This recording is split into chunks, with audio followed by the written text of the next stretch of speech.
Hi, my name is Frank Schaefer. I'm an author and commentator on politics, and especially on the weird amalgam of religion and public life we have today, with President Trump only being president because of the white evangelical vote that put him there. My father was a famous white evangelical leader. He died in 1984, and I fled the movement, having been his nepotistic sidekick before I got out. But that's all water under the bridge that you can read about in my books like Why I'm an Atheist Who Believes in God.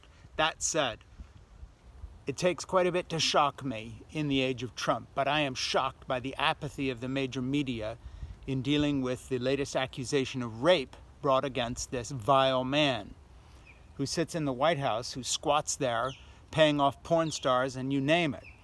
But to have someone who is consistently accused by credible women again and again and again of molesting them at best and now rape at worst, to have the major media pay no real attention to this, what should be 6-inch high letter headlines on the front of every newspaper and the lead of every single story on network news and cable news for the next 10 weeks if need be till we unravel what this is. What's stunning about it was his excuse. He said he couldn't have raped her because she's not my type. Think about that for a minute. The flip side of that is, hey, you would rape somebody who was your type? The excuse is she wasn't my type. This is supposed to allay our fears that we have a rapist, molester, misogyny perpetrator in the White House? No, it doesn't.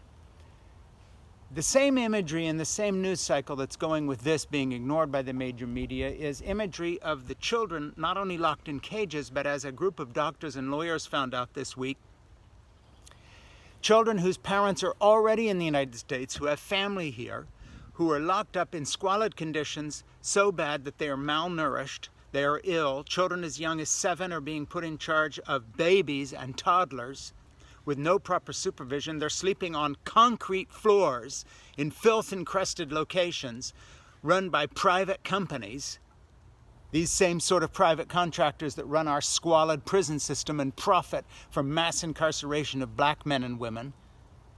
And this president has nothing to say about this. The United States is being trashed day by day by this man. Let me just say it. We have a rapist in the White House. I believe her.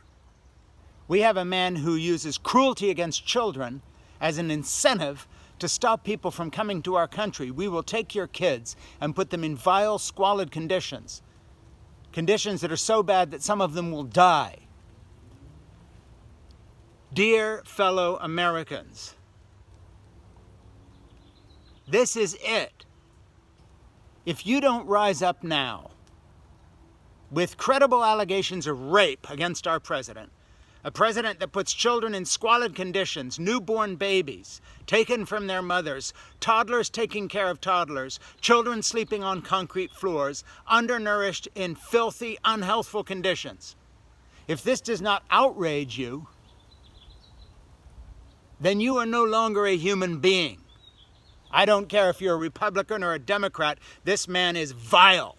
He is disgusting. He is despicable. And until we find a way of getting rid of him, either through impeachment, either through destroying the Republican Party in 2020 for having gone along with this pig, then our country deserves what awaits it. And that is a slide into an authoritarian, banana republic style country run by a tin pot dictator strongman who's a rapist to boot. If you haven't had it, you've lost your soul. My name is Frank Schaefer.